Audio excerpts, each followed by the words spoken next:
Mapagpalang umaga muli sa bawat isa. At muli mga kapatid, tayo po ay tinipo ng Diyos at siya ay ating papurihan at pasasalamatan. Kaya sa umagang ito mga kapatid, tayong lahat ay mananalangin para po sa pambungad na pananalangin at ating hilingin ang gabay at patnubay ng ating Panginoong Diyos. Kaya sa oras na ito, magsitayo ang bawat isa bilang tanda na ating paggalang ng salita ng ating Panginoong Diyos. Ama naming Diyos, makapangyarihan sa lahat, muli narito po kami, humihiling po kami sa iyo o Diyos. Ipagpatawad mo ang aming mga pagkakamali sa isip, sa gawa at sa salita. Narito po kami, Panginoon, upang hilingin sa iyo, Panginoon, sa aming mga kapatid na papunta pa lamang. Ingatan mo sila, O Diyos, na makarating ligtas at sila ay aming makasama na ikaw ay papurihan at pasasalamatan. Lord God, sa bawat sulok ng gusaling ito, pabantayan mo, O Diyos, ng iyong anghel. At sa pintuan, O Diyos, pabantayan mo ito, Panginoon, upang walang makapasok na anumang masamang elemento na ibig umambala ng aming pagpuri, pagsamba, pag-aral ng iyong banal na salita. Lord God, langisan mo ang bibig niyo tagapagpahayag upang anuman ang kanyang salitain, ito ay tunay na nagmumula sa iyo, Panginoon. At sa mga musician, Panginoon, gamitin mo ang kanyang awit, Panginoon, kanilang mga awitin, maging daluyan, O Diyos, sa iyong banal na Espiritu Santo. Lord God, itataas ka namin sa lugar na ito at ikaw lamang, O Diyos, sa aming sambahin, papurihan at pasasalamatan sa pangalan ng Panginoong Hesukristo. Amen. Magpatuloy po tayo mga kapatid na nakatayo para po sa ating pananalangin, devotion. Ang pananalangin ito ay pasasalamat sa mga biyaya na ibigay ng Diyos sa atin sa buong isang linggo. O Ama naming Diyos, narito po kaming magkakapatid. Narito po kami lumalapit at magpapasalamat sa iyong kabutihan sa bawat isa sa amin. Salamat, O Diyos, sa pag-provide mo ng aming mga kakanin araw-araw. Pagpalain mo, O Diyos, sa mga taong iyong ginamit, Panginoon. Ibalik mo sa kanila ang nararapat para sa kanila. Sa lahat ng mga kapatid, Panginoon, maraming salamat na muli kami ay iyong tinipon upang magsama-sama na ikaw ay papurihan at pasasalamatan. Tunghayan mo, Diyos, ang bawat isa. Alam po namin na babasa mo aming mga puso at isip. Alam po namin, Panginoon, na alam mo kung anong mga bagay na hindi namin nagawa para sa iyong kaluwalhatian. At sa umagang ito, O Diyos, siniling po namin lahat. Tulungan mo kami, Panginoon. Tulungan mo kami na magawa ang mga bagay na makalangit. Mga bagay na magpakailanman. Tulungan mo kami, O Diyos, sa aming daan na tinatahak. Nawa, Panginoon, muli mo kaming samahan. Muli mo kaming patnubayan na sa sunod ng isang linggo, Panginoon, muli maging kabahagi po kami ng iyong banal na gawain. Salamat, O Diyos, sa pag-ingat mo sa bawat pamilya. Salamat, O Diyos, sa pag-ingat mo sa lahat ng mga kapatid, maging sa San Miguel, Bulacan, at sa mga kapatid na hindi na namin nakasama. Saan man sila, O Diyos, naroroon, Panginoon, abutin mo sila ng iyong mapagpapalang kamay. Ipadama mo, O Diyos, sa kanila ang iyong presensya. Ipadama mo, O Diyos, ang iyong pag-ibig. Ipaalala mo sa kanila ang mga bagay na kanilang pagtanggap sa iyo. Ipaalala mo sa kanila kung sila'y nakakalimot. At pagpalain mo ang kanilang mga pamilya. Lalo na, O Diyos, sa lugar na ito, na kami ay nagsama-sama, magsama-sama, na ikaw ay papurihan at pasasalamatan. maraming salamat sa iyo. Maraming salamat. Hindi mo kami iniwanan. Hindi mo kami pinabayaan. Naibigay mo ang aming pangangailangan. O hallelujah! Salamat o Diyos sa iyong kabutihan. Bagamat kami ay hindi karapat-dapat, itinuring mo kaming karapat-dapat na i-provide mo ang iyong biyayang pinansyal at ang iyong biyayang pisikal. Lalo na o Diyos, ang iyong pagpapalang espiritual, ang aming kaligtasan na natanggap na nagmumula sa iyo. Lord God, maraming salamat sa iyo, Ama. Ikaw aming papurihan. Ikaw ang aming pasasalamatan. At ikaw lamang aming sambahin magpakailan paman sa pangalan ng Panginoong Hesukristo. Ang lahat ay magsabing Amen. Palakpakan po natin ating Panginoong Diyos. Hallelujah. Praise God. At pwede na po tayong makakaupo. At muli po ating binabati ng mapagpalang umaga ang ating mga taga-subaybay sa online service at Bible study ng One with Jesus. Mapagpalang umaga sa inyong lahat. Nawa po, sariwain po ng bawat isa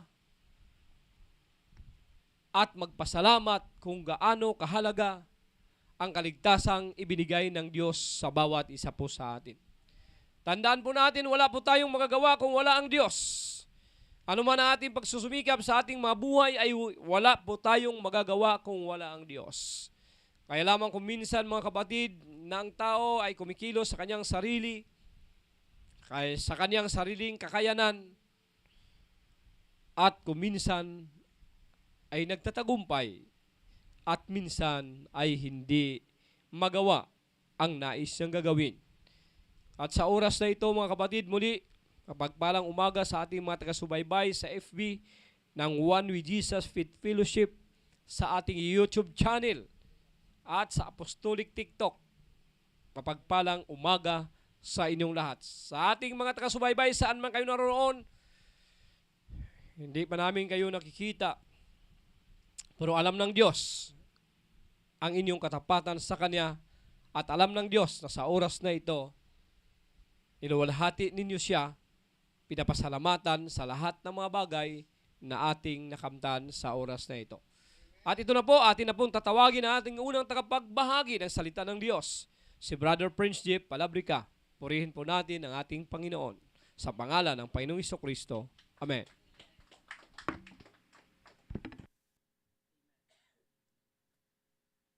Praise the Lord, sa Diyos pong kapurihan sa oras na ito. Mga kapatid, mapagpalang araw po sa ating lahat, sa pangalan po ng ating Panginoong Hesukristo, at gayon din po sa taga-subaybay po ng live streaming ng kanyang pong banal na gawain sa pamamagitan po ng One with Jesus Faith Fellowship Church. Amen. Sa YouTube and then sa Facebook po. At sa pag-aaral po ng kanyang banal na salita, mga kapatid, ating pong talakayin ng sinasabi po ng kasulatan patungkol po sa ating mga motibo. Amen? O sa tinatawag po nating in English ay motives. Amen? So ito po ay may kabuuhang pamagat na control our motives. Ayan po. Or in Tagalog po, kinakailangan po natin na kontrolin ang ating mga motibo. Sa una pong talata, mga kapatid, sa book of 1 Samuel chapter 16 verse 7, mga kapatid, ang sabi po dyan sa screen that God looks at the heart. Amen. Yan po ang pinakang head ng ating babasahin. Na ang Panginoon po ay nakatingin sa atin pong mga puso. Bro Iman, pakilagay sa complete version sa King James and then sa ADB ng 1 Samuel chapter 16 verse 7. Ang sabi po dyan, mga kapatid, but the Lord said unto Samuel, that look not in his countenance, or on the height of his stature, because I have refused him. For the Lord sit not as man sit, and for man looketh on the outward appearance, but the Lord looketh on the heart. Amen. So ayang pong talata na yan, mga kapatid, ay nakasulat po sa Lumang Tipan na Sinabi po mga kapatid kung paano tumingin ang tao at kung paano din po nakakakita ang tao, ganun din po sa paningin ng ating Panginoon Diyos. Amen? Magkaiba po mga kapatid. Ulitin ko po, for the Lord said not as a man sit, and for the man looketh on the outward appearance, or sa panlabas po na kaanyuan. But the Lord looketh on the heart. Bro Iman, ilagay mga sa Tagalog sa ADB.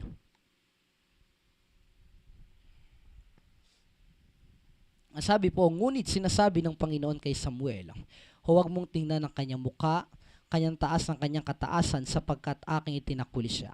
Sapagkat hindi tumitingin ang Panginoon na gaya ng pagtingin ng tao, sapagkat ang tao ay tumitingin sa muka, ngunit ang Panginoon ay tumitingin sa puso. Amen? So yun po ang comparison. Amen? Yun po ang pinagkaiba mga kapatid. Bakit po kinakailangan natin malaman kung ano ang pinagkaiba ng pagtingin ng tao at pagtingin po ng Diyos pagdating po sa mga tao? Amen? Pagdating daw po sa tao, outward or panlabas. Pagdating naman sa Panginoon, kapag tinitingnan niya ang tao, inward or panloob mga kapatid. Sundan mo bro Iman sa book of Proverbs chapter 21 verse 2. Basahin ko po mga kapatid dito sa summary version, that every way of a man is aright in his own eyes, but the Lord weighs the heart. Amen? Ayan po ang sinasabi mga kapatid. Lagay mo sa King James bro Iman. That the righteous man wisely considereth the house of the wicked, but God overthrew to be wicked for their weakness. Amen? Ibig sabihin mga kapatid, ang tao po na matuwid o ang tao po na pantas, amen, ay aware siya o kinukonsider niya po ang mga bagay na nakapaligid sa kanya. Kahit po ang mga tahanan ng mga masama.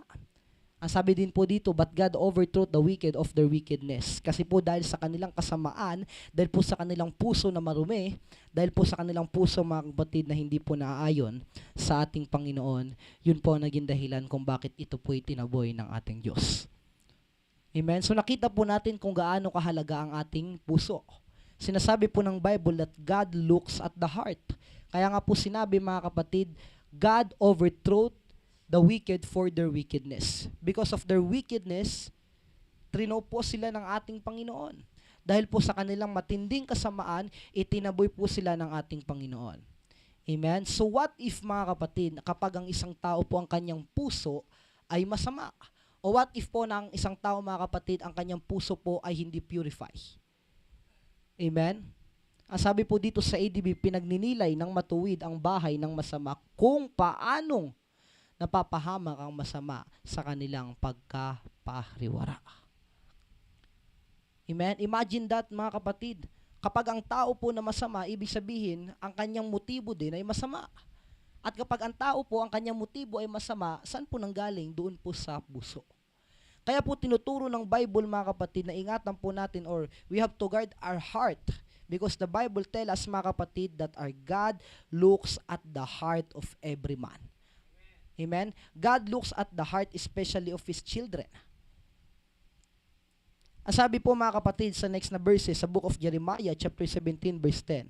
Ang sabi po sa summary version, that I, the Lord, search the heart and test the mind to give every man according to his ways, according to the fruit of his deeds. Amen? Ang sabi po sa King James, I, the Lord, search the heart, I try the veins, amen, even to give every man according to his ways and according to the fruit of his things. So, ang Panginoon po mga kapatid ang nakakakita at nakakasiyasat ng ating po mga puso. Ang sabi po dyan, I try veins and even to give. Balik mo muna bro sa King James muna. To give every man according his ways and according to the fruit of his brings. Ibig sabihin po, napakahalaga pala kung ano po yung pinapakita ng bawat tao. Napakahalaga din po pala mga kapatid kung ang nakikita po sa tao o ang nakikita po ng Panginoon sa atin po ay tunay po na kasunod-sunod sa kanyang banal na kalooban. Sabi po dito, according to the fruit of his things.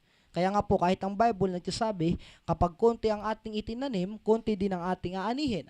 Kapag marami ang ating itinanim, kapag sa matabang lupa, marami din tayong aanihin mga kapatid. Magagandang bunga din ang ating aanihin. Kahit po ang Bible mga kapatid ay nagsasabi din po niyan. Sundan mo bro sa Tagalog.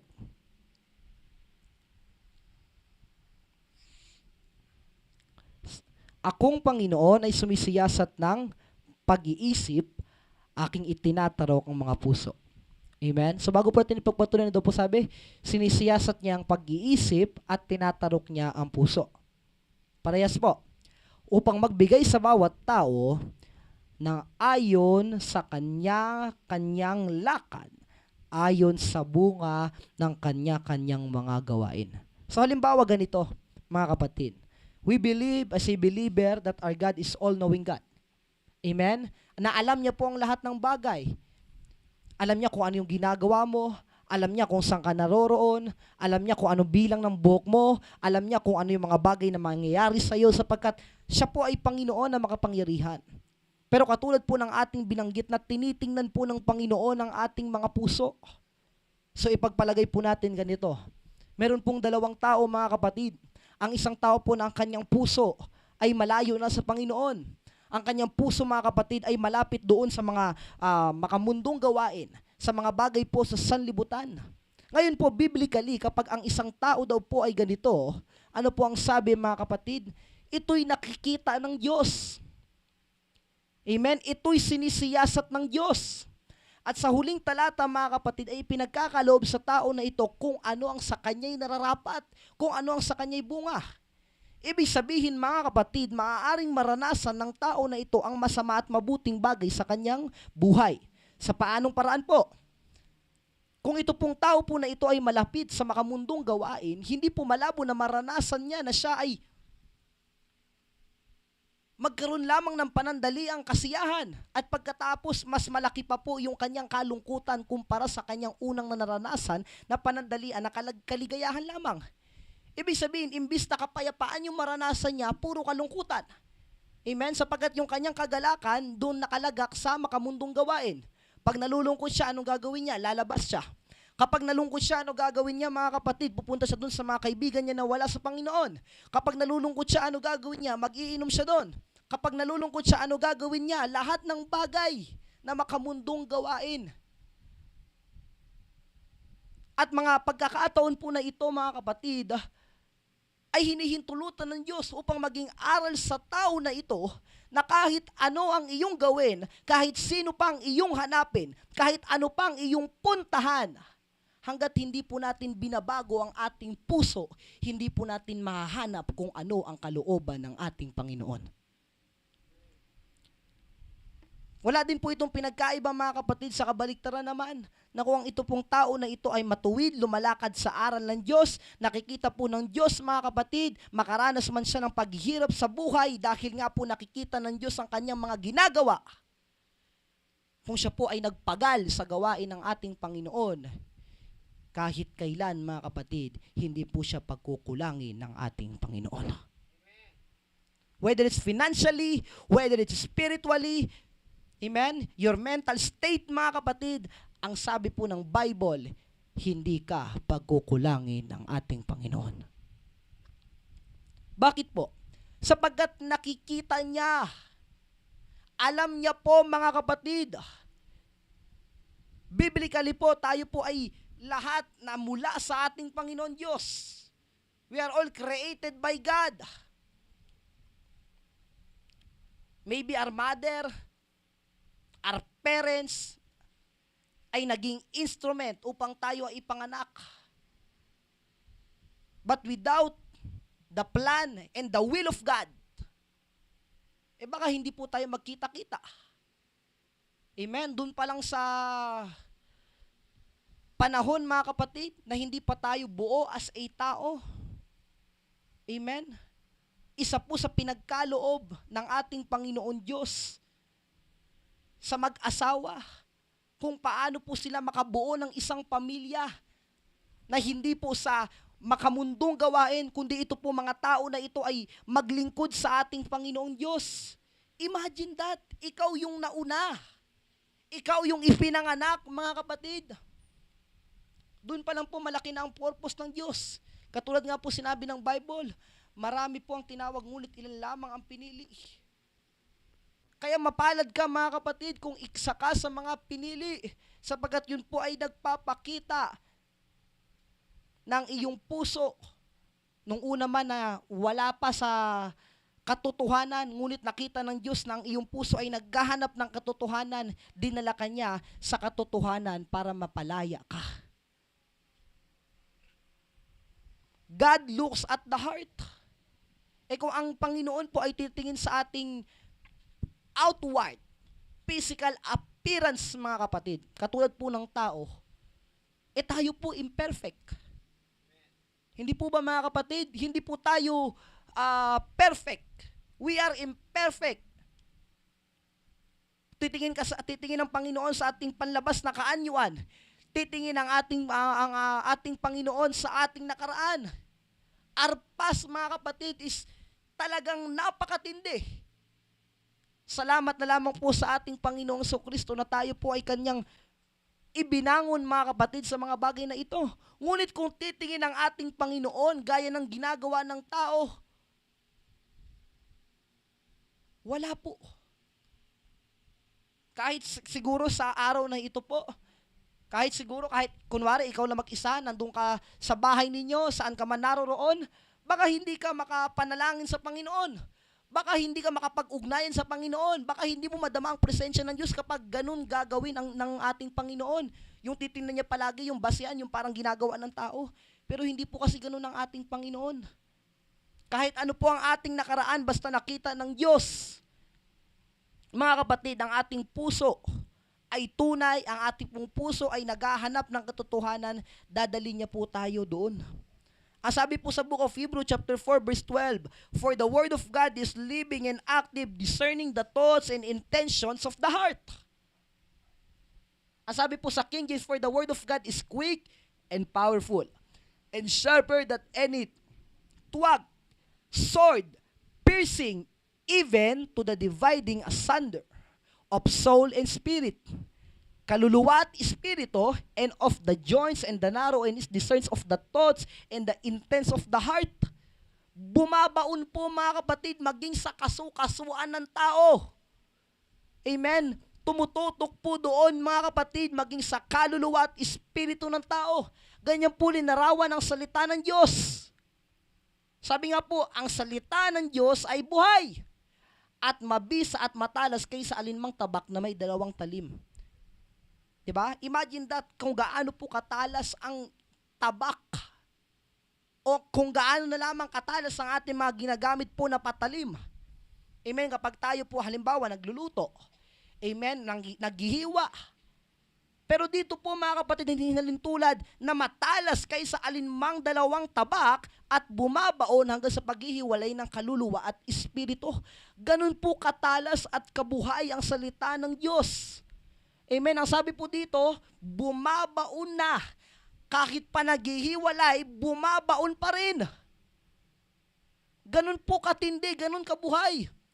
Kaya wala po tayong i-reason, mga kapatid, na tayo po ay hindi nakapakinig ng salita ng Diyos o walang pakialam sa atin ng Diyos. Sapagkat tunay po ng salita ng Diyos ay buhay, na kahit po sa ating mga kaluluwa at espiritu na siyang sumisiyasat, mga kapatid, maging sa ating mga utak, maging po sa ating mga pag-iisip at kumikilala din po ng ating mga puso. Amen? Yung puso po palagi yung tinitingnan. Halimbawa, kapag ikaw kunwari nagbasa ng salita ng Diyos, nakapakinig ng salita ng Diyos, mga kapatid, nakaalala po ng salita ng Diyos, at naramdaman mo na parang ikaw ay nagkakaroon ng konsensya, nararamdaman mo, mga kapatid, na parang ikaw ay nagkakaroon ng conviction, nararamdaman mo, mga kapatid, na parang may dapat kang baguhin, mga kapatid, ito na po yung patunay na ang salita ng Diyos ay buhay at ito po ang siyang magtutuwid doon po sa mga ginagawa nating mali. Ang sabi po dito sa 1 Chronicles chapter 20 verse 9, "For the Lord that searches every heart and understand every motives behind the thoughts." Amen. Ang sabi po sa King James, "And though Solomon, my son, now God of thy father, and serve him with a perfect heart and a willing mind, with a willing mind. For the Lord searches all heart and understandeth all the imaginations of the thought. If thou seek him, he will be found. But if thou forsake him, he will be off forever. Amen? Mga kapatid, ibig sabihin kung ang tao po mga kapatid ay hahanapin siya, kung ang tao mga kapatid ay sasaliksikin niya mga kapatid, sabi po ng Bible, masusumpungan niya. Sabi po, if thou seek him. Meron pong if, kapag, mga kapatid, he will be found. But, if thou forsake him, kung iyo po siyang ipagkakaila, he will cast thee off forever.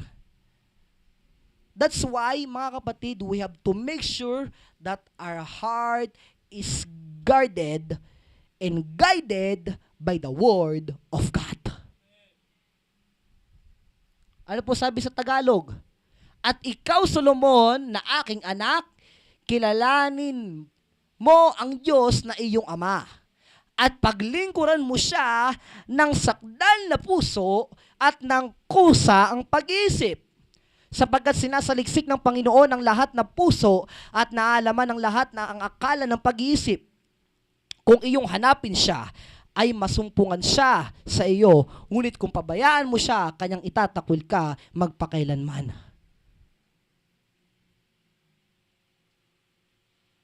So, whatever happened is literally and always depend on what we are doing. Yung kasalukuyan mong ginagawa, yung ginawa mo mga kapatid. Kaya huwag kang magtaka kung makakaranas ka ng mga problema kung sa una pa lang palagi mong nararanasan mabigat, palagi mong nararanasan puro kaguluhan. Huwag ka na po magtaka kung sa una pa lang na ang ginawa mo ay kinalimutan mo na rin ang Diyos. Because that is biblical, mga kapatid. Every individual, every believer, every man, every woman can experience those things, mga kapatid. The problem, the hindrances, whatever that, mga kapatid, maaaring maranasan po ng tao yan. Pero ang pinagkaiba po, kapag yung tao ay nagkaila sa ating Panginoon Diyos at makaranas siya ng problema, mga kapatid,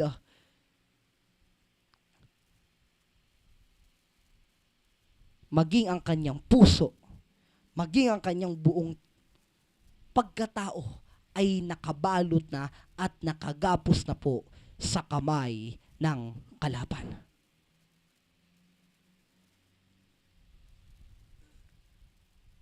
Hindi naman po yung Word of God ang lumayo. Hindi naman po yung ating napakinggan na salita ng Diyos ang lumayo, kundi sa ginawa ng tao. Kaya nga minsan nagkakaroon nga rin po ng ganitong instances, mga kapatid. Halimbawa, di ba po yung nangyari kay Job? Si Job naman, hindi naman siya masamang tao. Amen? Si Job naman po, kung tutuusin, mabuti naman siyang tao. Pinagpala po siya financially. May anak siya, may asawa siya, may mga ari-arian siya, maganda ang kanyang kalagayan. Pero bakit niya naranasan yon? Hindi po ba, mga kapatid? Di ba minsan may mga ganong tao nakakaranas? Lord, naglilingkod naman ako sa iyo. Lord, nagche-church naman ako. Lord, tapat naman ako sa iyong salita. Lord, nananalangin naman ako sa iyo. Lord, lumalapit naman ako sa iyo. Pero bakit po ganito ang nangyari sa akin? Minsan may mga ganyang instances, mga kapatid. Pero alam niyo po yung pinagkaiba, mga kapatid. Palagi po tayo nakadepende doon sa salita ng Diyos. Ano po yung nangyari kay Job nung naranasan niya po ang ganyang bagay? Ito po ba ay panghabang buhay? Hindi po. Ito po ba, mga kapatid, ay naging dakila na ang kanya pong paglapit at pagsampalataya sa Diyos ay mahinto at tumigil? Hindi po, mga kapatid. Bagkus ito po ay naging halimbawa po, gayon din po sa mga mananampalataya na sa gitna po ng ating nararanasan, ito man po ay matinding paghihirap, huwag na huwag po tayong hihiwalay sa Diyos. Katulad po ng ating palaging binabanggit bilang tao, makaranas ka ng paghihirap, makaranas ka ng pagod, Ganyan po talaga. Pero ang sinasabi po ng Bible, huwag po tayong bibitaw.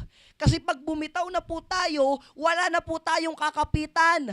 Wala na po tayong pagkukuhanan ng lakas, mga kapatid. Sapagkat tayo na po ay nakabitaw doon sa sanga. Tayo na po doon ay nakabitaw at wala na pong nakukuha na lakas sa ugat. Nakahiwalay na po tayo sa puno, mga kapatid. Yun po ang pakaiingatan natin, ang sabi po ng Bible. So next slide, Bro Iman. Ang sabi po dito, mga kapatid, that God judge motives and not appearances. Ibig sabihin, mga kapatid, kung sa tao, ang kanila pong kasabihan, don't judge the book by its cover, halos wala po yung pinagkaiba, mga kapatid. That if we do not judge the appearance of the man, we may be just like our Father in heaven, that He judge the motives of the man. Amen? Yung motibo po palagi ngayon tinitingnan. Yung kanya pong hinahatulan. Halimbawa, may ginawa ka. Kung kaduda-duda sa tao, pag nakita yan ng Diyos, mga kapatid, at alam niya na ang motibo mo ay maganda, huwag ka po mag-alala.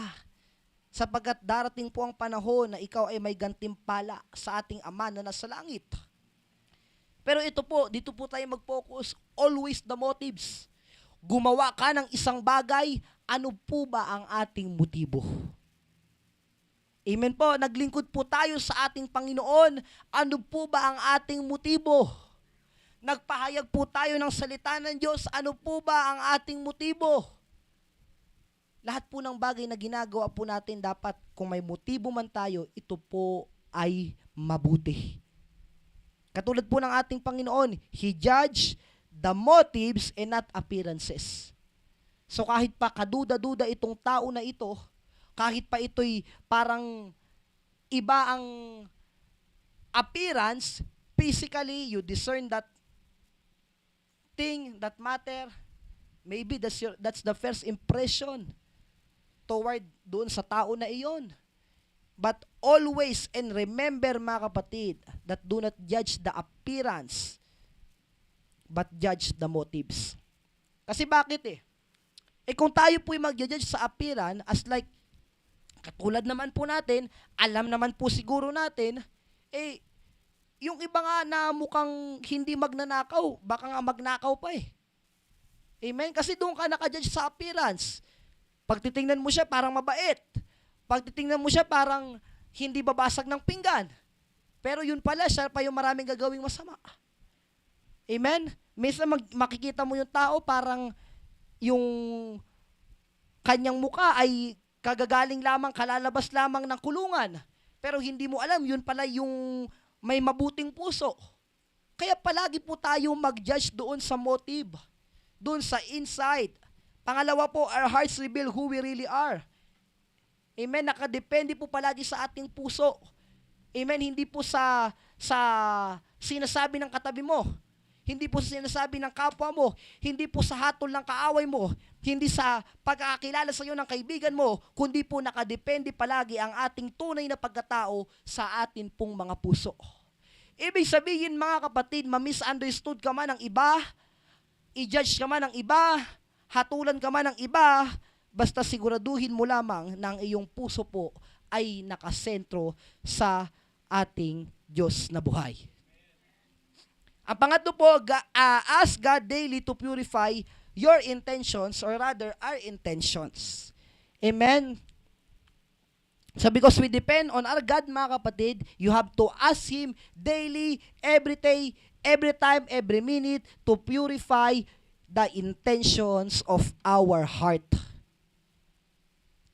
Kasi minsan ganito po minsan may mga ginagawa tayo, sa isip pa lang natin nagsisimula. Pero hindi po ba, ang pagkakaiba kapag nasa isip at nasa puso, maaring makalimutan mo kapag nasa isip mo lang. Amen? Kasi nandun ka, nag-iisip ka lang. Ngunit kapag nakaugat sa iyong puso, kailanman, hindi mo ito makakalimutan. Sa madalit salita, ito po ay nakaugat sa iyo. Di ba? Halimbawa, may gagawin ka, simpleng bagay. Ba't mo nakakalimutan? Kasi sa isip mo lang. Amen? Pero kapag meron ka halimbawa, appointment, pinapahalagahan mo, o di kaya ipagpalagay natin na yung araw po na yun ay napakahalaga. Bakit hindi mo nakakalimutan, mga kapatid? Amen? Sapagkat sinasa puso mo, pinapahalagahan mo, mga kapatid. So we have to ask Him to purify our intentions. Sabi po dito, mga kapatid, sa next slide, that pure motives in service. Amen? Ibig sabihin, kung magkakaroon tayo po ng serbisyo, kung may gagawin tayo, kailangan pure motives. Sabi po sa Colossians chapter 3 verse 23, whatever you do, work heartily as for the Lord and not for men. Amen? For the Lord and not for men. Sa ibang salin po, mga kapatid, para sa Panginoon at hindi sa tao. Amen. Ang sabi po dito, mga kapatid, sa unang talata, whatever we do. Ano pa man po yan, mga kapatid. Maliit man yan na bagay, malaking bagay man yan, whatever we do it for the glory of the Lord, our God, our Father, and not for the glory of men. And po, whatsoever, wala pong exempted. Do it heartily as to the Lord. Amen? Hindi po sinabi dito, do it whenever you like it. As for the Lord, but do it heartily. Amen? And do not unto men. Ano mang inyong ginagawa ay inyong gawin ng buong puso na gaya ng sa Panginoon at hindi sa mga tao. Di ba po, ang Bible palaging may comparison between sa ginagawa ng Panginoon at ginagawa ng tao. Napakalayo po, mga kapatid, na ang halimbawa po sa atin na ang gawin natin ay ang katulad po nun. Halimbawa po, nag-church ka. Halimbawa po, nagbigay ka.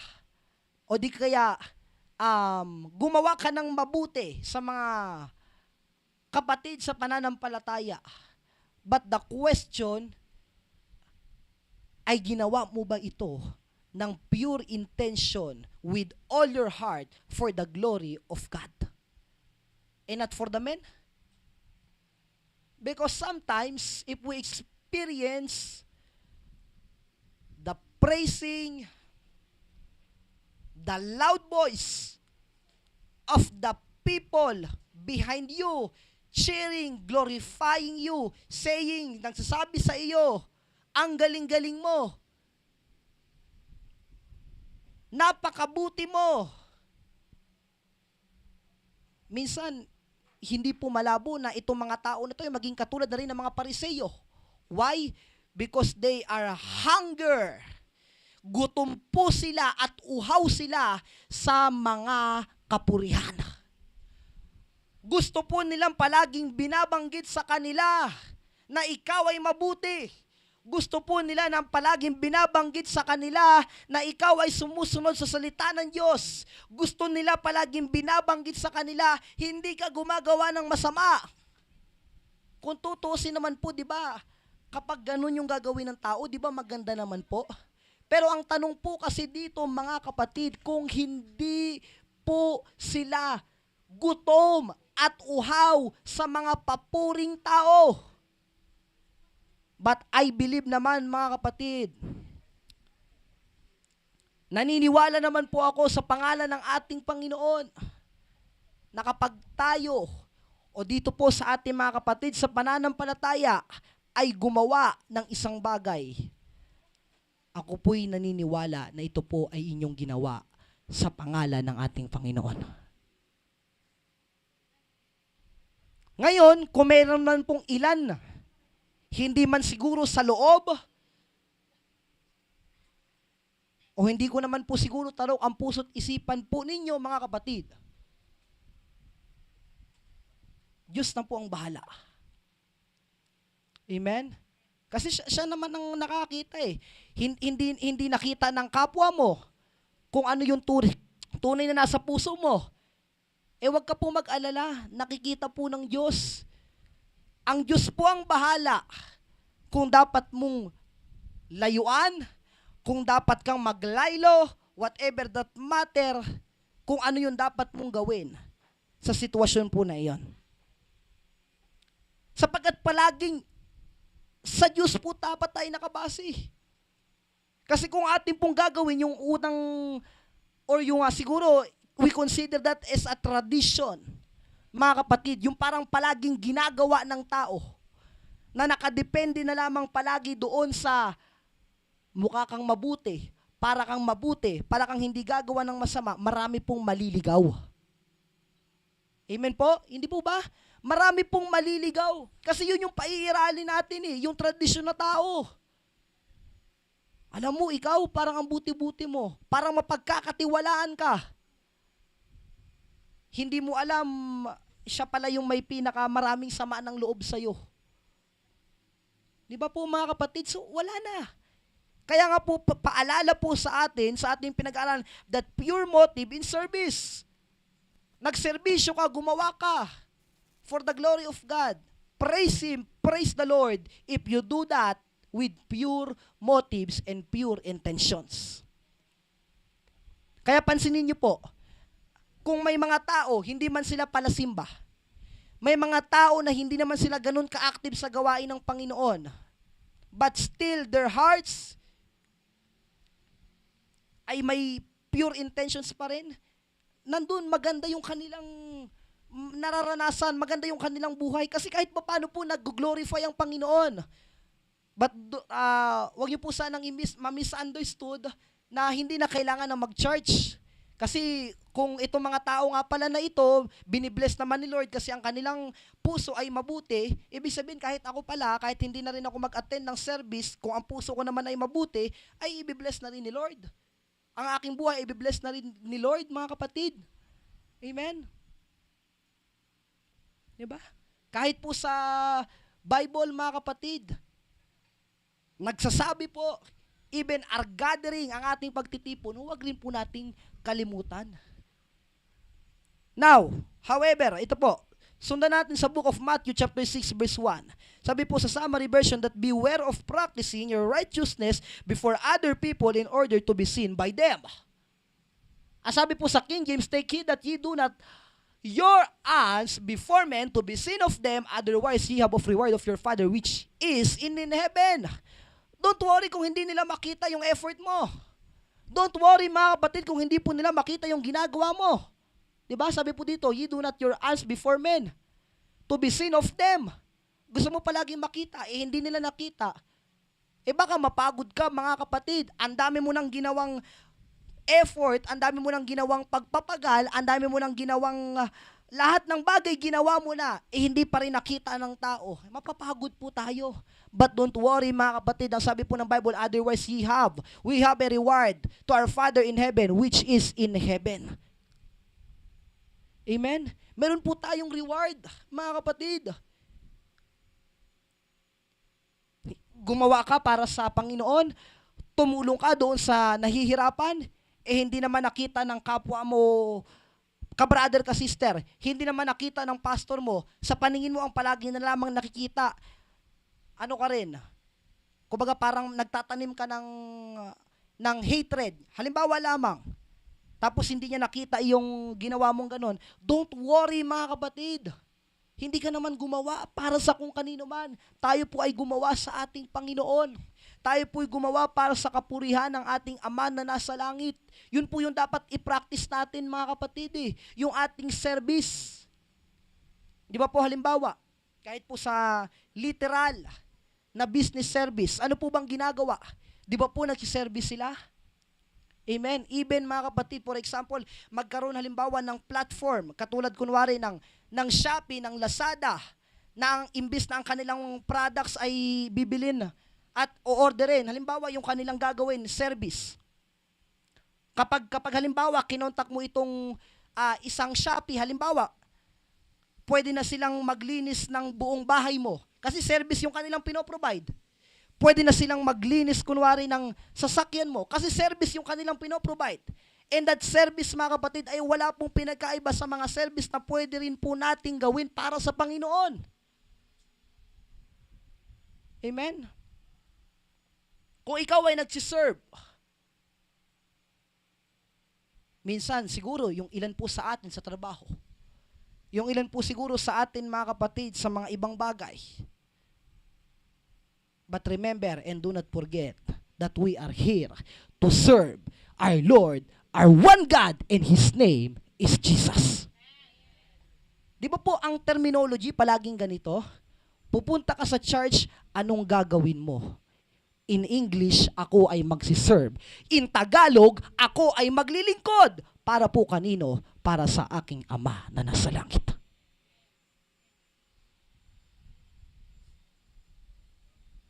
Tara, punta ka dito sa ibang event o dito sa party, halimbawa, sa birthday. Ay, hindi, saka na. Doon pa kami may gawain. Anong gawain yan? Hindi sila familiar kung ano yung terminology po na gawain na yun. Amen? Hindi sila familiar kung ano yung maaring at yung ginagawa mo doon kapag gumagawa ka nun. Sapagkat para po sa kanila, pag sinabing gawain, gawain sa mundo. Para po sa kanila, pag sinabing gawain, hindi po gawain sa Panginoon. O ano po sinabi sa next verses, mga kapatid? Sa 1 Thessalonians chapter 2 verse 4. We speak not to please man, but to please God who tests our hearts. Amen? So tayo po ay nagsasalita not to please man. Amen? Not to please the people. Amen? But to please God. Kaya minsan marami pong ganito eh. Familiar po tayo, mga kapatid, sa sinasabi nila prosperity preaching or yung tinatawag po na prosperity preacher. Ibig sabihin, yung parang kapag umaattend ka, kunwari, yung palagi mo na lamang napapakinggan sa kanya, mabubuti. Yung palagi napapakinggan mo na lang sa kanya, puro magaganda. Hindi mo alam, hindi ka po aware, mga kapatid, na maaaring may ginagawa ka na palang bagay na kinakailangan ng rebuking. Amen? Ang sabi nga po dito, not to please men, but to please God who tests our hearts. Amen? Kaya kung halimbawa, masaktan po tayo, kunwari, magkaroon man tayo ng, kumbaga sa sugat po yung parang galos sa ating pong puso, kung ito po ay magiging dahilan para tayo po ay gumaling, sabi po ng Bible, atin pong tanggapin. Amen? Sapagkat ang ating pong Diyos, siya ang nakatingin sa ating puso. Ang ating pong Diyos, siya nakakita ng ating puso. Kahit hindi pa ikaw yung tagapakinig, halimbawa, ikaw magsalita. Amen? Nakita mo si sister mo, si brother mo, may ganyang bagay na ginawa. Huwag ka po mag-alinlangan na sabihin sa kanya na mali ang kanyang ginagawa, kumpara naman mapahamak siya. Amen po, mga kapatid? Maliban na lamang kung ikaw ay para magiging dahilan ng, yung alam niyo po yung parang dividing, yung magkawatak-watak, magkahati-hati. Imbis na pinaalalahanan mo si sister, si brother, wag mo nang gawin yan, baka mapahamak ka. Baka parang ikaw lang yung ginagawang kasangkapan ng kalaban. Bubulungan mo si sister, si brother, ganun din yung gagawin mo sa kanya. Pero yung motibo mo naman pala, imbis na dapat sila lalapit sa Panginoon, nagkakawatak-watak. Ganun po nangyayari kahit po sa mga ilang iglesia, sa mga ilan pong bahay-sambahan, nakikinig po sa isang salita. Nagpapadala po sa isang salita, ano po nagiging dahilan? Nagkakawatak-watak po. Amen? Hindi nila alam yung kanilang pinakikinggan, yun na pala yung maaaring maging reason sa bagay na kanilang paglilingkod sa Panginoon para ma-downgrade, para mawala na. Kasi ang pinapakinggan nila, salita ng tao at hindi salita ng Diyos. At ito namang tao naman na ito, mga kapatid, ang gusto nila palagi, piniplis ang kanilang kapwa-tao at hindi po ang Diyos. Iwasan po natin yung ganon, yung parang, yun nga yung ginagawa ng mga Pharisees. Di ba? Gusto nila, pag may gagawin sila, makikita ng mga tagasunod nila. Gusto nila, pag may gagawin sila, gusto nila, palagi sila lang yung tama. Kaya nung dumating nga si Jesus, di ba, parang palagi nilang sinisita. Parang palagi nilang pinagmumukha na, ikaw, ba't yung mga alagad mo hindi sinusunod sa mga kautusan, mga tradisyon? Pero siyasat na po kasi ng ating Panginoon sa Kristo yung kanilang pag-iisip eh. Diba? Kahit nga po ang ating Panginoon, binanggit sa kanila eh.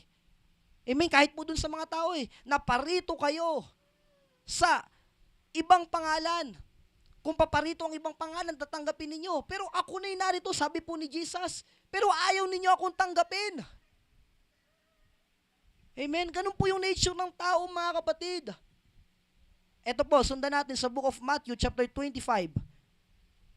Sa Ephesians muna, bro Iman, chapter 6, verse 6. Ang sabi po dito, not by the way of eye service as people pleaser, but as servants of Christ doing the will of God from the heart.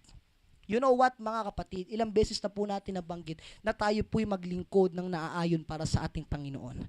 But if we literally experience yung karanasan po na tunay na paglilingkod sa Panginoon, doon po natin masasabi na tayo po ay nagtagumpay sa ating serbisyo, sa ating pong ginawa. Ito po ang pinakamalaga, yung experience. Imagine that, we can share. If only lamang we could experience the same experience na naranasan din nitong mga apostol na ito, mga alagad na ito sa journey nila, sa pagsunod nila kay Jesus. Siguro po, ang tindi siguro ng faith natin. Amen? Siguro, ang tindi siguro po ng ating paninindigan sa pananampalataya. Kasi itong mga apostol na to, grabe yung kanilang naranasan. Sa pamamagitan ng hindi sila bumitaw sa ating Panginoon. Sana po maging inspiration po sila. Sabi po dito, not by the way of eye service, hindi po sa mata. Amen? Kasi ano po sabi ng Bible? Kapag ang mag-akay sa kanyang kapabulag ay parehas mahulog sa ukay. Ibig sabihin, wala ka nang nakikita, tapos yung mag-aakay sa'yo, parehas din bulag, baka saan po tayo pupunta? Doon po tayo mag-ingat, mga kapatid. Kung may gagawin man po tayo na serbisyo sa ating Panginoon, tiyakin po natin ang ating pong mga mata, ang ating pong mga paningin ay nakatuon po doon sa iisang bagay lamang at yun po ay bigyan ng kapurihan ang kalooban ng Diyos. Nakasentro ka po doon, mga kapatid. Doing the will of God from the heart. Sundan natin sa Matthew 25:3, that they do all their deeds to be seen by others. Amen? O ginagawa nila mga bagay na ito upang makita lamang ng iba. Bro, ipakisuyo ako sa complete version, sa Matthew 25:5. But all their words they do for to be seen of men, they make broad their phylacteries and enlarge the borders of their garments. Amen? Sundan mo bro sa ADB. Datapot ginagawa nilang lahat ng kanilang magawa upang magkita ng tao, sapagkat magpapalapad sila ng kanilang mga pilakterya at nangagpapalapad ng mga lilayan ng kanilang mga damit. Siguro we can consider this, mga kapatid, na yung kanilang mga kagamitan, mga kapatid, kung paano po nila inaayos. Amen? Kung paano po nila ginagawa, mga kapatid. Amen? Either kanilang palaparin, either yung kanilang sa bottom ng kanilang damit, mga kapatid. And they do that only to be seen by others. Minsan po, walang masama po kung halimbawa tayo ay may gagawin at ma-appreciate nila at makita nila. Pero kung tayo ay may gagawin at yung tanging motibo mo lamang para may papatunayan ka doon sa iyong kapwa-tao, doon po yung delikado. Oh, ano pong sabi mga kapatid dito? Serve to please God and not people. Ang pangalawa po, secret service honors God more than show. Always remember that mga kapatid. Gagawa ka ng bagay, you do that in secret. Wala namang masama kung gagawin. Halimbawa, tayo po, naglilingkod tayo ngayon. Nagtitipon po tayo ngayon. Amen. May camera, nakikita. Tayo po, nakikita. Nandito na po tayo, mga kapatid.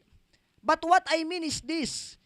If you kneel, amen, kapag ang iyong tuhod mo ay iluluhod mo, doon ka sa kwarto mo, mag-isa ka lang, walang nakakakita, mga kapatid. Minsan subukan din po natin. Kasi kung halimbawa, tayo nga po dito, nagsasama-sama tayo, umaawi tayo sa Panginoon, may mga nakakakita. Amen? Wala naman pong problema dun sapagkat yun naman po ang purpose na tayo po ay mag-gather sa pangalan ng Panginoon. But, ang sinasabi po natin mga kapatid, have you ever tried, have you ever experienced mga kapatid, na ikaw mag-isa ka lang po doon sa iyong tahanan, punong-puno ka na ng problema at wala ka ng ibang gawin at yun na lamang ang tanging paraan na dapat mong gawin, na nandoon ka sa pinto ng iyong silid, isasarado mo ang iyong tuhod mo, iluluhod mo, at ikaw ay iiyak sa ating Panginoon? Have we ever tried that, mga kapatid? You are blessed, we are blessed, mga kapatid, if we already did that. Sana po, ganun din sa mga tao na iyon. Kasi minsan siguro yung iba di ba, baka may kilala din po kayong ganun. Yung parang kapag palagi silang napapansin, parang gustong-gusto nila palagi. Di ba? Wag na lang sa church. Di ba, kunwari, kahit sa ibang bagay. Yung parang pag palagi silang, gustong-gusto nila. Wala naman nga pong masama. Wag niyo po sana ma-misunderstand na kung ito'y makita ng ating kapwa-tao, maganda, ma-appreciate nila, maganda. Pero what I mean is, ganito po, yung maging katulad po tayo nga ng ginagawa ng mga Pariseyo. In short, ipokrito. In short po, mga kapatid, ibig sabihin yung ating ginagawa, hindi po yun yung tunay na tayo. Ginagawa lamang natin yun para sabihan tayo na mabuti. Pero kung tutusin, hindi pala. Di ba ganun po yung mga Pariseyo? Gusto nila sabihin ganun Yun po yung iingatan po natin. Ang pangatlo po, sabi dito, true rewards comes from a sincere heart. Kaya huwag ka na pong magtaka, mga kapatid, kung iyong nakikita iyong kapatid mo sa pananampalataya, parang ganda-ganda ng buhay niya, parang blessed siya, parang yung kanyang spiritual aspect, parang mayroon siyang kapayapaan sa kanyang puso, sa kanyang family. Maybe that man, maybe that woman, it may be your brother, your sister in faith, are truly have a sincere heart in the ministry of God.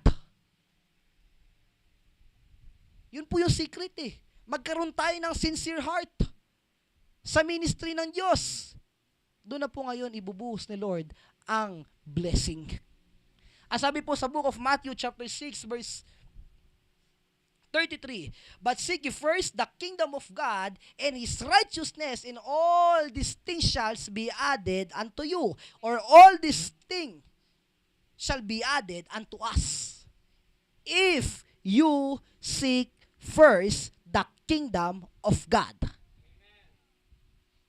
Diba? Meron pong palaging una. If. Kaya, yun na po yung secret, yun na po yung ating gawin. Yun po yung kumbaga sa atin po, yung secret na hindi na po sikreto. Yun po yung gagawin natin na paraan para tayo po ay magkaroon ng buhay na sagana sa piling ng ating Panginoon Diyos. Sabi po dito mga kapatid sa next slide, that guarding against wrong motive. Di ba yung una po mga kapatid, pure motive in service. Amen? But if you already did that mga kapatid, learn how to guard your heart. Maybe you're doing or guarding against wrong motives. Kasi generally, hindi na naman po naka-refer ito sa isang individual. Amen? Sabi po dito, against wrong motive.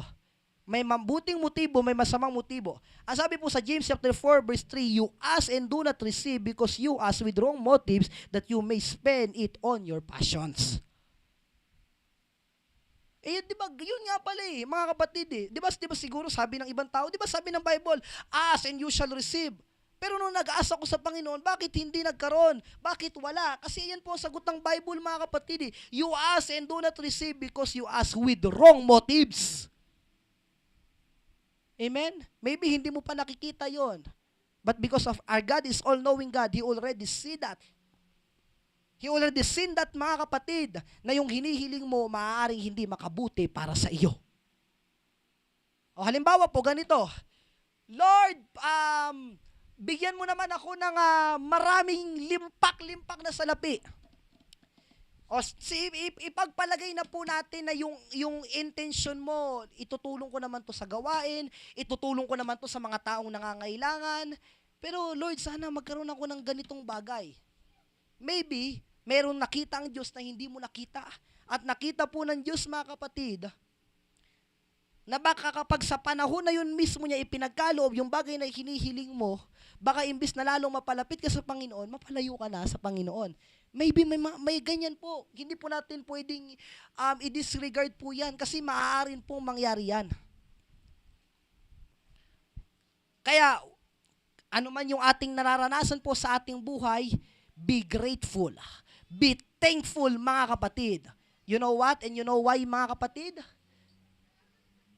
Amen? Sapagkat diyan po nakikita ng Diyos kung ikaw ay tunay na nakarapat-dapat sa mga bagay na hinihiling mo. Eh baka humihiling ka sa Diyos ng malaking bagay, yung maliit na bagay, hindi mo pa maingatan. Amen po? Naghihiling ka po sa Panginoon ng mga bagay na gusto mo, para sa passion mo. Eh doon nga sa simpleng bagay, hindi mo magawa Paano ipagkakaloob po sa atin ng Diyos sa malaking bagay? Amen? Yun po As sabi dito sa book of Matthew, chapter 6, verse 24, no one can serve two masters. You cannot serve God and money. You have to choose between these two, mga kapatid. God or money. The true God, the one God, the living God, or the other God. Amen? Kahit po basahin natin sa Tagalog, yan po Hindi po tayo makapaglilingkod sa Diyos at sa kayamanan. Hindi tayo makapaglilingkod sa dalawang Panginoon, mga kapatid. Kaya hindi mo pwedeng sabihin na, Lord, pinapangako ko, kapag ako'y yumaman, kapag ako'y na-bless financially, ako ay maglilingkod sa iyo at hindi ko rin po ito pababayaan. Sabay ko po kayong iingatan. Hindi po pwede. Ingatan po muna natin ang nararapat na para sa Panginoon. And kung ano man yung mga blessing na yan, kung ano man yung mga matter na yan, all these things will follow. Amen? Yun po ang turo ng Bible. Amen? Ang sabi po sa Philippians chapter 1 verse 15 up to 16, Bro Iman, lagay mo sa King James Version. Sa book of Philippians chapter 1 verse 15 up to 16. Ito po. Sa King James, Bro Iman, and then sa ADB. Some indeed preach Christ even of envy and strife, and some also of good will. Di ba? The one preach Christ of contention, not sincerely supposing to add affliction to my bonds. Verse, Bro Iman? Yan, hanggang verse 16. Lagay mo sa Tagalog, Bro Iman. Sabi daw po, tunay na ipinangangaral ng iba si Kristo sa kapang ng hilian at sa pakikipagtalo at ng mga iba naman sa mabuting kalooban. Verse 16. Ang isa'y gumawa nito sa pag-ibig, palibas ay nalalaman na ako'y naglalagay sa sanggalang ng Ebanghelyo. Kaya kahit po sa ngayon, sa panahon natin, nangyayari po yan Di ba ganito? Napakinggan nyo na po ba ito, mga kapatid? May kasabihan ang tao Talaga bang ginagamit ka ng Diyos o ikaw ang gumagamit sa Diyos? Di ba? May ganung saying yung tao, mga kapatid In other words, meron din sa verses. Some of them preach nagpe-preach, nagpapangaral para sa kanilang sarili, nagpapangaral para sa pananghilian, sa mga bagay na ito. Pero yung pinapangaral nila si Kristo, mga kapatid, Pero yung iba naman, nagpapangaral, si Kristo po rin, pero kanila din ipinangangaral sa pamamagitan ng pag-ibig. Amen? Ano pong dahilan? Hindi po nangagulugan na si Kristo ang pinangangaral ng mga ngaral. Hindi po nangagulugan na si Kristo ang pinangangaral, mga kapatid, ng mga kung saan ka man nakapakinig, kung ano man po yung ating napakinggan, kung ito po'y hindi pinangangaral sa pamamagitan ng pag-ibig at ginagawa lamang nila ito para sa kanilang sariling pakinabang, tayo po ay mag-ingat. Di ba, kahit nga po sa Bible, di ba ang sabi doon, ang ilan dito sa mga to ay kinakalakal ang salita ng Diyos. Totoo naman po, may mga iba ganun Parang yun yung kanilang ginagawang kasangkapan kung ang tao, halimbawa, magbigay para sa gawain ng Panginoon, mga kapatid, kung yun ang kanyang puso, purihin ang Diyos. Pero kung itong mga ibang tao na ito, mga kapatid, nagkasabi, nagpapangaral ng salita ng Diyos, at parang yung kanilang pinapriority ay para sa kanilang sariling pakinabang, doon po tayo mag-ingat. We have our eyes, we have our hearts, we have our discerning, mga kapatid, para sa mga bagay na ito. Tandaan po natin mga kapatid, hindi lamang po ito nangyayari ngayon. Kahit po noon, nangyayari na pala yan. Diba? Anong head natin, mga kapatid? Guarding against wrong motive. Kung magpangaral nga kay Kristo, yung kanyang motibo naman pala, mali. Ibig kong sabihin po, ginagamit niya lang si Kristo, si Jesus Christ, para mahikayat itong mga tao na ito. Yun pala, kumbaga sa atin, sa salita natin, scammer. Yung iba naman na nagpapangaral ng salita ng Diyos, na may misunderstood naman nila, na scammer din. Kaya tayo po ay magsiyasat, magsaliksik. Huwag po tayo magpadala sa iisang salita lamang. Mas nakakabuti po na tayo mismo ang tunay na nakakaalam. Ito po, sabi sa 1 Timothy chapter 6 verse 5, sa summary version, imagining that goodness is a means of gain.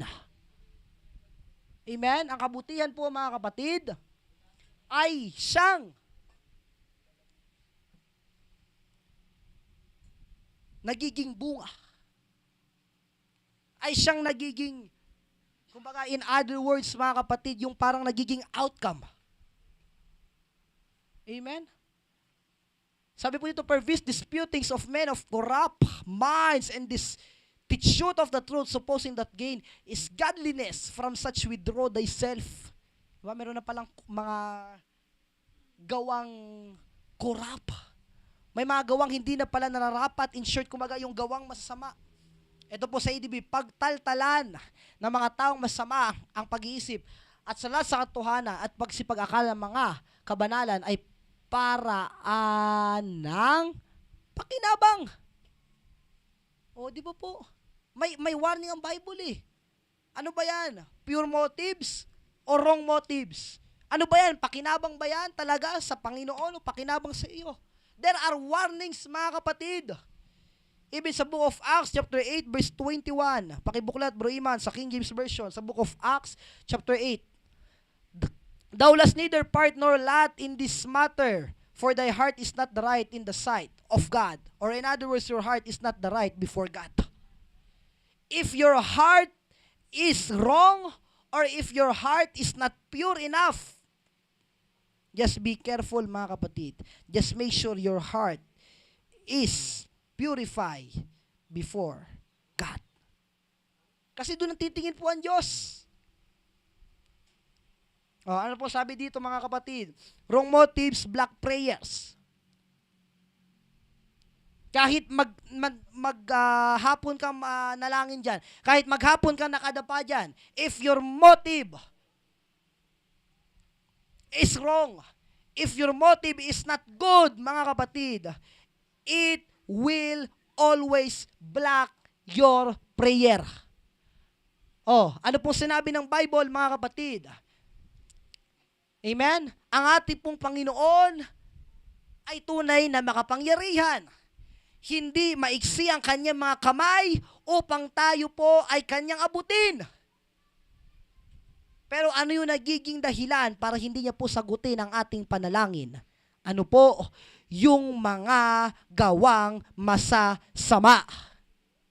Ngunit kung sila ay magsisi sa kanilang mga kasalanan, manikluhod, hindi nga malabo mga kapatid, ang sabi ng Bible na sila ay patawarin at dinggin ang kanilang mga panalangin. Bago po natin ipagpatuloy mga kapatid, siguro po napakinggan nyo na po ang nangyari doon sa Cebu. Ano pong nangyari mga kapatid last October? October 1 ata or October 2? Amen? Or September pa, last day ng September. Ha? You sure? September, di ba? Nakaraang araw lamang po. Di ba nagkaroon ng earthquake? Nagkaroon po ng lindol, ilang magnitude? Nasa 7.1, 7.2 magnitude? 6.9. Oh, almost 7 magnitude na rin po, di ba? Imagine that kung gaano kalakas. Eto ganito po. Siguro yung mga edad ko, mga sabihin po natin, 6 years na mas mababa kumpara sa edad ko ngayon, or 7 years. Amen? Unang beses ko pong napakinggan ang balita na the big one, yung amin pong bahay ay nandoon po sa Pag-asa, mga kapatid. At yung balita po na yan ay hindi po nawala hanggang sa ngayon. Hindi po ba? Mga kapatid, na yung the big one po daw na yon ay hindi malabo na tumama sa ating pong lugar sa buong Metro Manila at isa sa inaasahan na pinakamalakas na lindol na maaari nating maranasan. Amen? Ngayon, nung naglindol nga po doon sa Cebu noong nakaraan ng 6.9 magnitude, doon ngayon nabuhay ulit yung balita na yon. Nasabi ng PBOX na mag-ingat tayo, maging handa tayo, dahil sapagkat ang earthquake hindi natin maaaring asahan kung kailan darating. Lalo na yung kanilang matagal na pong sinasabi na the big one. Grabe po yung nangyari, hindi po ba? Na kapag nakapanood kayo sa mga balita, yung iba sa Facebook, may napanood po ako dun mga kapatid. Talagang ang lakas ng uga sa kanilang bahay. Maging yung kanilang refrigerator na mabigat, maraming laman, umuga na rin. Ganun po katindi. Yung isa naman doon na panood ko, mga kapatid, nasa computer shop sila, yung dalawang bata, mabuti na lamang may kasama sila na isang nakakatanda sa kanila.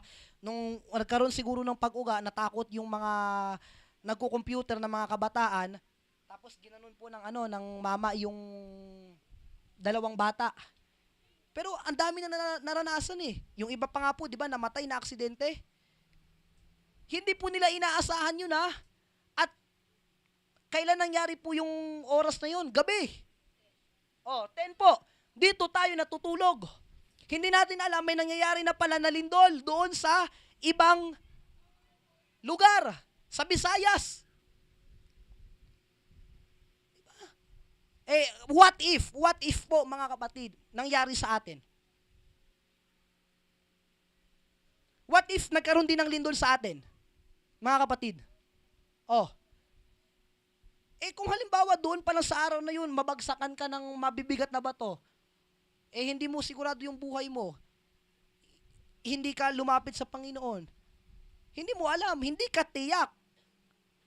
Mga kapatid, yun po ang sinasabi natin, hindi po natin alam kung kailan maaaring mangyari ang mga bagay na ito. Hindi po natin saklaw, hindi po natin sakop. Tanging Diyos lamang nakakaalam. Ito pa, yung nangyari naman dun sa Davao. Kinabukasan lang, ano po nangyari? Binalot ng napakalaking apoy yung isang syudad. Ano bang lugar yun? Sa China? Iba pa yun. Yung sa ito naman, yung sa Davao O sa China din po pala, meron daw. Hindi natin alam mabuti sana kung kontrolado po natin. Ang aking pong pinupunto mga kapatid, dahil nga hindi po natin saklaw ang mga bagay po na ito, siguraduhin po natin na kahit anong mangyari, tayo po ang ating pananampalataya ay nakaugat sa salita ng Diyos. Ang ating pong mga ginawa ay tunay po na pinagserbisyuhan po natin sa kapurihan para sa ating Panginoon. Sapagkat darating ang panahon, mawala ka man po sa mundong ito, ikaw po ay gagantimpalaan doon sa buhay na walang hanggan. Maaring yung mga ilang tao na doon, nawala ng, siguro, sa ano na lang muna, yung naaksidente sila, or nandun sila na sa ospital, nagpapagaling, mabuti na lamang kung ma-realize nila na ito na pala yung time, ito na pala yung panahon, second chance ko na to, hindi ko na to sasayangin. Huwag na po natin hintayin na maaring may ganun din na mangyari sa atin. Mapalad po tayo, balita pa lang na yung nabalitaan natin. Paano kung tayo mismo? Baka yung mga tao po na nagmamalaki na sinasabi nilang walang Diyos, baka tumawag sa pangalan ng Panginoon kapag makaranas sila ng ganitong mga bagay. Mga kapatid. Diba? Ang dami po nangyayari ngayon. Sabi po dito sa next slide, mga kapatid, sa last slide, that desire for purity of heart. Ang sabi po sa unang verses sa book of Psalm chapter 51 verse 10, create in me a clean heart, O God, and renew a right spirit within me. This is a prayer, mga kapatid, that he asked the Lord, mga kapatid, for a clean heart. He asked the Lord, mga kapatid, to renew his spirit, to renew his life, to change his life, mga kapatid. Bro Iman, lagay mo sa King James Version. Create in me a clean heart, O God, renew a right spirit within me. Not the spirit of rebellion, not the spirit that not comes from God, but the right spirit within our heart. Amen? We have to receive the right spirit. We have to ask the Lord to renew our spirit. Ang sabi po sa book of Matthew chapter 5 verse 8, that blessed are the pure in heart, for they shall see God. Mapalad ang mga tao na may malinis na puso, for they shall see God. Makikita po nila ang Diyos. Sabi po sa book of Proverbs chapter 16 verse 12, all a person's ways seem pure to them, but motives are weighted by the Lord. Amen? Ang Diyos po palagi, nasa Kanya palagi ang final. Lagay mo nga bro sa ADB, sa book of Proverbs, sa book of Proverbs chapter 16 verse 2, sa ADB sa Tagalog. Ang lahat ng mga lakad ng tao ay malinis sa harap ng kaninyang mga sariling mata. Ngunit tinitimbang ng Panginoon ang mga diwa. Mamaya na po tayo doon sa pangalawa. Dito muna tayo sa una. Ang sabi po dito, pagdating daw po sa tao, malinis ang kanilang mga lakad pag sa kanilang sariling mata. In short, or in other words, mga kapatid, sarili nila, hindi nila nakikita. Amen? Kaya mapalad nga po tayo pag nakukorek tayo eh. Mapalad po tayo kung may mga dapat po tayong baguhin at itama. Kasi yun ang sinasabi ng Word of God. Kasi ang sabi po ng Bible, kapag sarili mo lang mata, kapag sarili lang daw po natin nakikita, ano po sa atin? Yung patingin natin palaging malinis, palaging correct. Sa paningin po natin, walang mali, palaging tama. Dito po tayo sa pangalawa. Ngunit itinitimbang ng Panginoon ang mga diwa. Hindi po nakabase ang Diyos sa iisa lamang. When we say diwa, in other words, spirit. Amen?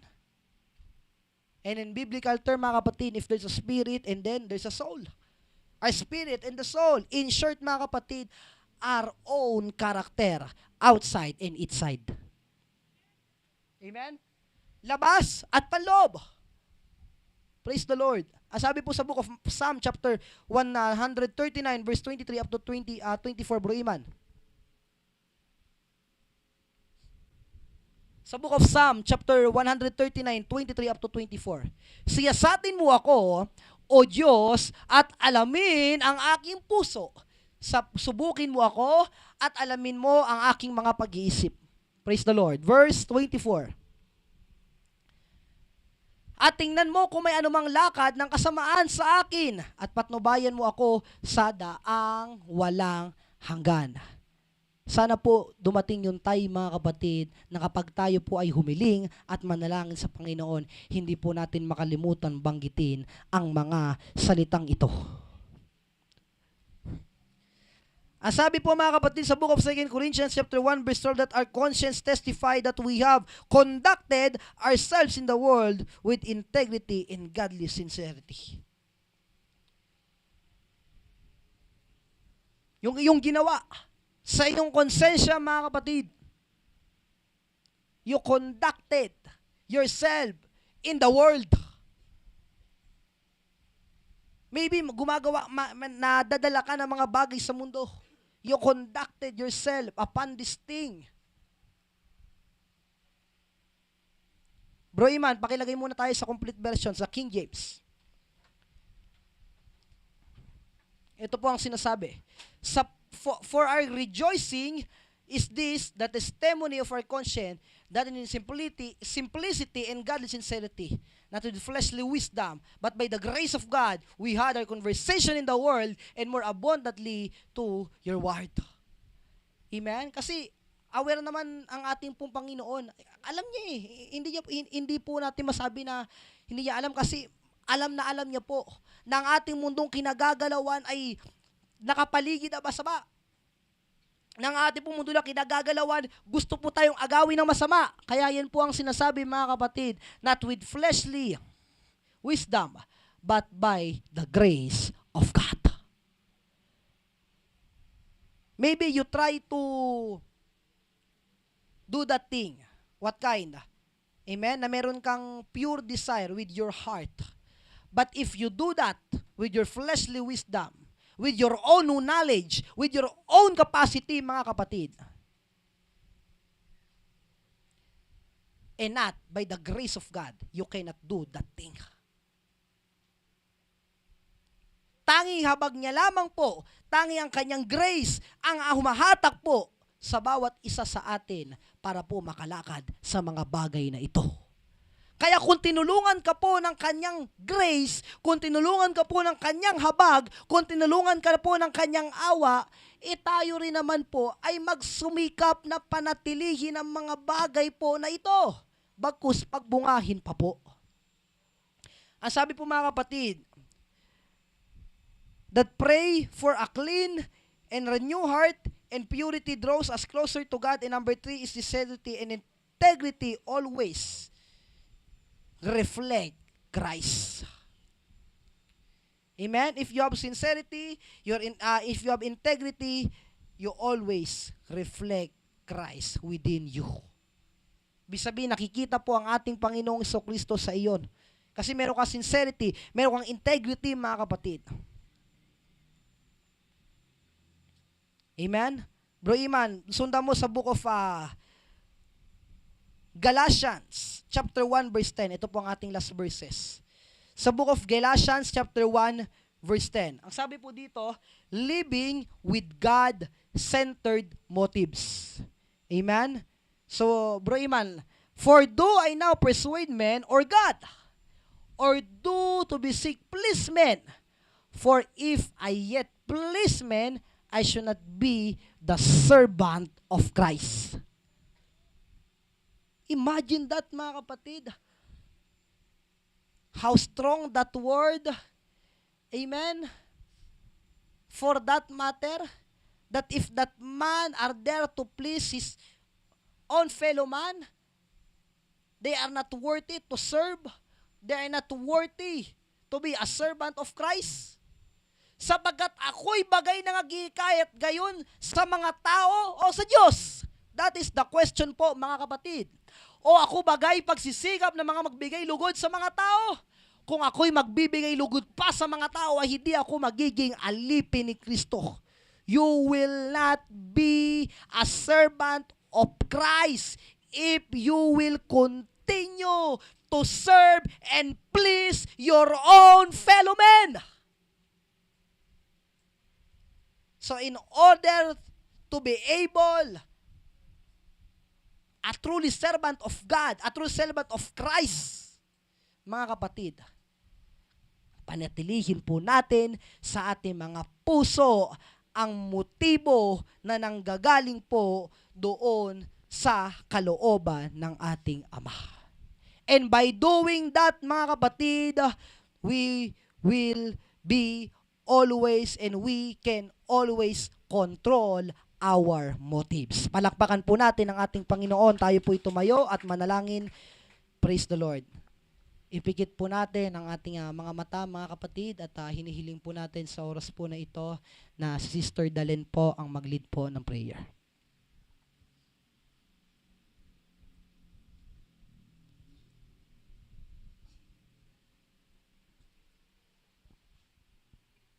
Hallelujah, Lord. Taas po natin ang ating mga kamay at ipikit ang ating mga mata. Panginoon, maraming salamat po, O Diyos, sa mga salita at pag-aaral na aming napakinggan ngayon, Panginoon.